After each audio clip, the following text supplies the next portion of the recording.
Fala,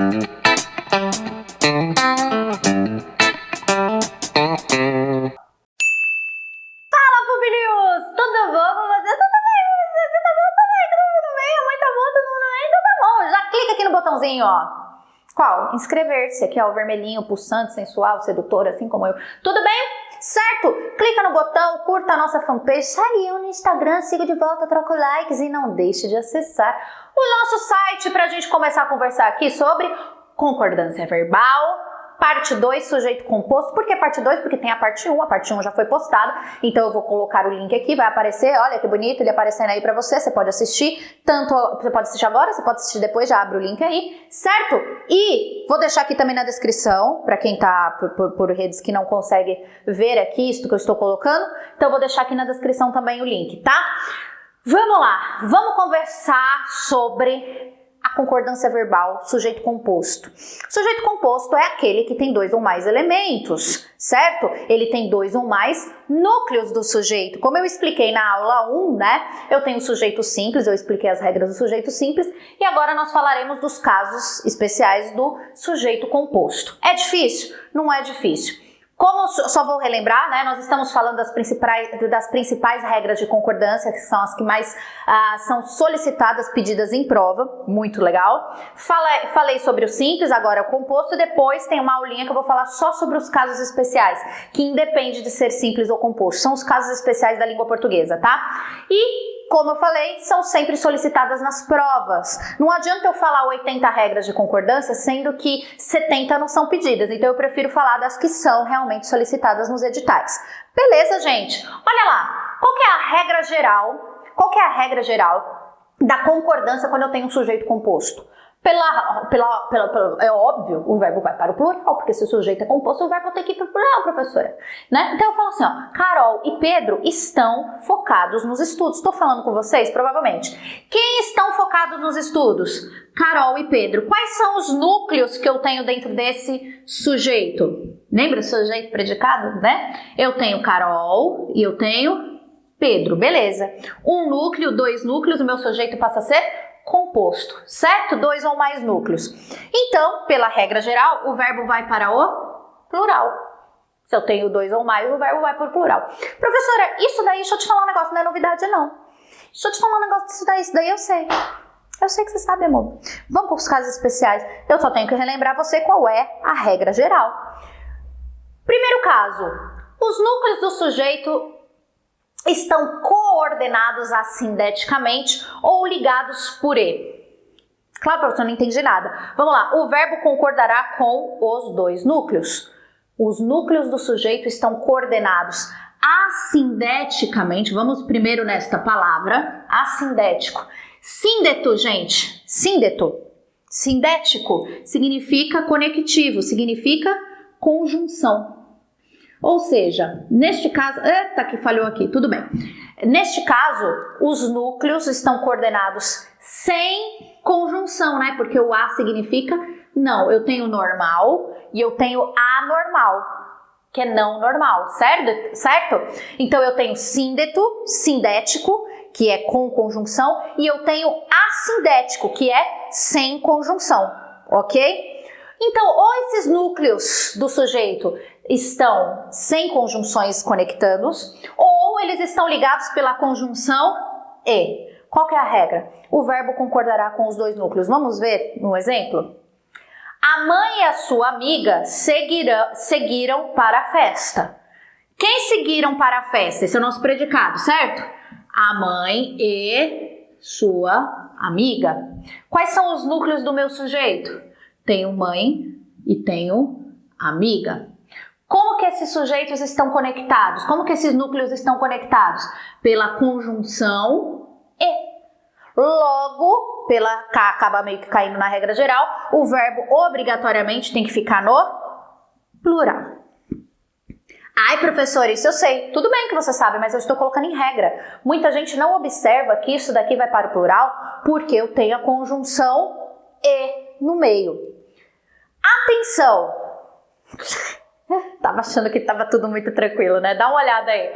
Com Com o sujeito posposto, permite-se a concordância com o núcleo mais próximo do verbo. Por isso que eu expliquei aquele ali que é mais simples antes, para mostrar o caso especial. Então eu falo aqui, ó, seguiu para a festa a mãe e sua amiga. Mas peraí, quem seguiu para a festa? Quem é o sujeito? A mãe e a sua amiga. Então eu tenho o núcleo amiga e eu tenho o núcleo mãe. Não riscou de novo? Fica ali, então faz sua vontade. Olha lá, tenho aqui o E conectando esses dois núcleos, certo? Mas a gente aprendeu que quando eu tenho E ou eles não têm conjunção no meio, o verbo fica no plural. Porém, desta vez o sujeito está como? Posposto. O que é sujeito posposto, professora? Eu sei que você perguntou isso aí na sua mente, eu já vou te responder. É quando o sujeito não está no começo, ele está depois do predicado. Então, o sujeito posposto é aquele que ao invés de vir antes do predicado, vem depois, certo? Então, neste caso, eu posso concordar o verbo com o núcleo mais próximo, que no caso é mãe. Por isso que o verbo ficou no singular, né? Por isso que o verbo está no singular. Mas, professora, uma pergunta. Se fossem mães aqui, aí teria que ficar no plural de qualquer jeito. Tudo bem? Porque o núcleo mais próximo estaria no plural. Mas, nesse caso, como o sujeito está depois do predicado, eu posso concordar o verbo com o núcleo mais próximo. E isso, assim, eu vou falar uma coisa para vocês. No caso do sujeito composto, isso é muito comum. Toda vez que o sujeito ele vem depois do predicado, ou seja, ele está posposto, é muito comum nos casos de concordância do sujeito composto, o verbo concordar com o núcleo mais próximo.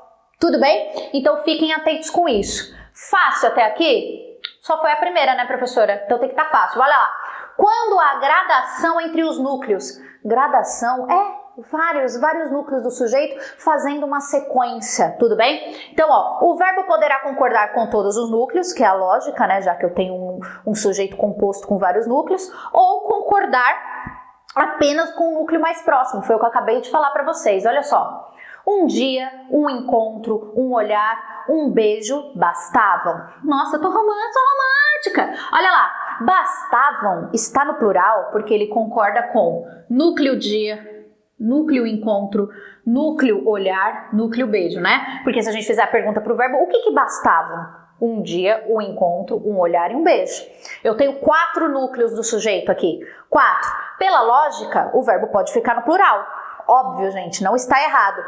Porém, pelas regras de concordância, quando eu tenho um sujeito com gradação, um sujeito composto com gradação, o verbo ele também pode concordar com o núcleo mais próximo. E nesse caso, o núcleo mais próximo é beijo, que é singular. Então, olha só, eu tenho dia, eu tenho encontro, eu tenho olhar e eu tenho beijo. Então, neste caso, quando eu tenho essa gradação dentro do sujeito, né, o verbo, ele pode concordar com todos ou ele pode concordar com o núcleo mais próximo. Claro, se o núcleo mais próximo estivesse no plural, o verbo só poderia ficar no plural, né? Se fossem beijos aqui, beijos bastavam. Ou porque tá concordando com todos ou porque tá concordando com o mais próximo, tá? Gente, por onde que a prova vai pegar você aqui? É pelo bastavam ou pelo bastava?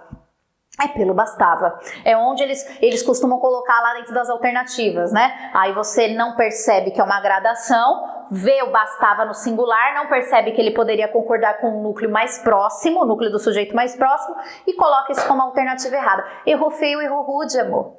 Você não podia ter errado isso aqui não, porque eu já expliquei. Tudo bem? Ok, então, professora, vamos lá.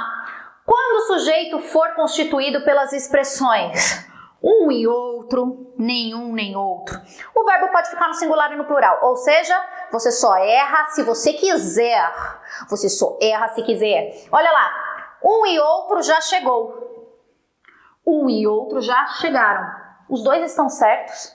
Os dois estão certos. Professora, então a língua portuguesa realmente é muito fácil? É muito fácil, você só erra se você colocar um e outro já chegarastes, que eu não sei nem de onde eu tirei isso, tudo bem? Erra quem quer. Se deixar no singular acertou, se deixar no plural acertou.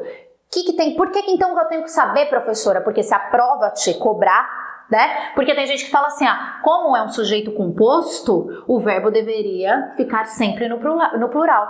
Só que, neste caso, a regra permite que eu coloque ou no singular ou no plural. Beleza? Quando os núcleos do sujeito estiverem ligados por ou. Prestem atenção nisso daqui. Isso daqui cai muito em provas, principalmente se for vestibular em concurso. Isso daqui cai muito. Presta atenção. Quando os núcleos estiverem ligados pela conjunção alternativa ou, o verbo irá para o singular quando a ideia for de exclusão. Tô entendendo, professora, eu já vou explicar. E o verbo vai para o plural quando a ideia for de inclusão. Oi? Vamos lá, vou colocar o exemplo aqui para ficar muito claro pra gente. Guardem isso, singular, exclusão, plural, inclusão, beleza? Rubens ou Maria ganhará o prêmio. Existe uma ideia aqui que não são os dois que ganharão, ou ele ou ela, ou tem uma conjunção aqui ligando o ou, está ligando os dois núcleos do sujeito, certo? Certo, professora. Ou ele, um só ganhará. Tá dando para entender? Como a ideia de exclusão, eu estou excluindo um dos dois, o verbo fica no singular. Nossa, professora, vou ter que analisar isso? Vai. Violência ou gritaria são nocivas às crianças. Violência ou gritaria são nocivas às crianças. Observem que aqui existe uma ideia de adição. Se eu substituir esse ou por e, mantém o sentido, vocês perceberam? Porque tanto a violência quanto a gritaria são nocivas. Então, como eu tenho uma ideia de inclusão, de adição, eu vou colocar o verbo no... Cadê? São. Aqui, ó, o verbo no plural. Então, neste caso, quando os núcleos do sujeito forem ligados pelo ou, vocês terão que ver se tem uma ideia de exclusão ou uma ideia de inclusão. Aí eu deixo essa dica para vocês. Quando a ideia de inclusão é porque você consegue substituir por e manter o mesmo sentido. Se você não conseguir substituir e manter o sentido, é porque é a ideia de exclusão. Deu para entender? Neste caso, ó, Rubens e Maria ganhará o prêmio? Não, porque ou é um ou é outro, é uma alternativa que você tem. Beleza? Certo? Então tá bom. Os núcleos do sujeito são constituídos de pessoas gramaticais diferentes. Isso daqui é muito legal. Isso daqui é divertido, isso daqui eu me divirto. Vamos lá. O verbo ficará no plural, seguindo a ordem de prioridade. Eu sei que muita gente nunca viu isso daqui. Então prestem atenção. Olha pra mim, foca. Aproveita que eu sou sedutora. Ó, a primeira pessoa, ela é mais forte que a segunda, que é mais forte que a terceira. Guardem isso. Primeira, segunda, terceira. Quem que é a mais forte de todas? A primeira. Quem que é a mais fraca? A terceira. Beleza? Na ordem de prioridade. O que eu quero dizer com isso? Quando eu tenho pessoas gramaticais diferentes dentro do sujeito, o verbo vai para o plural. Ponto. Só que em qual pessoa do plural? Primeira, segunda ou terceira? Depende de quais são os núcleos desse sujeito. Dá uma olhada aqui. Eu e ele nos vestiremos iguais. Quem nos vestiremos iguais? Eu e ele. Então eu tenho o núcleo eu e eu tenho o núcleo ele. O núcleo eu é o que, gente? Primeira pessoa do singular. O núcleo ele é o que? Terceira pessoa do singular. Pergunto a vocês, na ordem de prioridade, quem é mais forte? A primeira é mais forte que a terceira, ou seja, o verbo vai para o plural? Vai para o plural. Em qual pessoa? Primeira. Porque a primeira manda no verbo aqui, ó. Eu e ele nos vestiremos iguais. Então o verbo está na primeira pessoa do plural porque o eu é mais forte que o ele. Muito legal, né?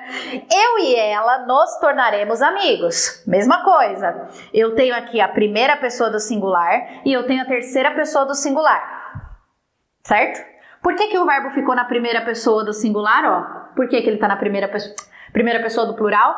Porque o primeiro aqui do sujeito é mais forte que a terceira. Eu adoro essa regra, eu acho tão legal. Ó, tu e ele vos tornareis amigos. Quem vos tornareis amigos? Tu e ele. Tu é segunda pessoa, ele é terceira pessoa. Quem que é mais forte? Primeira é mais forte que a segunda, que é mais forte que a terceira. Segunda é mais forte que a terceira, certo? Por isso que o verbo ficou aqui, ó, na segunda pessoa do plural, tornareis. Legalzinho, né? Então tá, ó. Tu é mais forte, então o verbo fica na segunda do plural. Atenção, o verbo ficou na segunda porque esta tem prioridade sobre a terceira. Fácil, gente. Ah, e outra coisa, né? Pode ser assim, ó. Tu e Paula Paula continua sendo terceira pessoa. Tu e Rafael, adoro Rafael, né? Rafael é terceira pessoa. Então é a mesma coisa, não tá escrito ele, mas Rafael continuam sendo terceira pessoa. Beleza, gente? Fácil? Presta atenção aqui numa vírgula, num casinho especial dentro dessa regra. No caso anterior, também é comum a concordância do verbo com a terceira pessoa. Por quê? Ah, professora, gente, por causa do uso da língua. Então, por causa do uso da língua, alterou-se a gramática e eles aceitam que você, nesse caso anterior, nesse caso, quando é segunda com terceira, você coloque o verbo na terceira pessoa. Então, ó, tu e ele se tornarão amigos. Tu é segunda, ele é terceira. Tornarão tá em terceira. Por quê? Porque neste caso, não pode ter a primeira aqui, só segunda e terceira, tá? Neste caso, a gramática aceitou esse tipo de uso. Mas, se cai na prova, você pode marcar isso como certo. Terceira pessoa neste caso. E se cai na prova com tornareis? Também está certo. Com tornareis não, louca. Ah, tá certo com tornareis. Até quando eu erro, eu tô certa, gente. Sou incrível. Olha lá. Se o sujeito estiver posposto, o que é sujeito posposto, gente? Depois do predicado. Permite-se também a concordância por atração com o núcleo mais próximo. Então, olha só. Irei eu e minhas amigas. Irei eu e elas, né? Minhas amigas são elas. Neste caso, ficaria, né, o eu de qualquer jeito, porque ele é a primeira. Mas aqui, especificamente, né, esse sujeito aqui, ó, ele está com o verbo na primeira pessoa do singular, porque ele está concordando com o núcleo mais próximo, que é a primeira pessoa do singular. Beleza? Tranquilo, gente? Fácil, muito fácil ou fácil até demais? Professor, eu adorei essa regra. Muito provavelmente já estou passando nervoso com isso. Não imaginava que eu ia passar tão nervoso com regra de concordância sujeito composto. Então, tá bom, respirei. Não deixem de acessar o nosso site para ter acesso ao nosso curso completo de redação, gramática, correção de redação detalhada, tá? Para vestibular, para Enem, para concurso e por aí vai.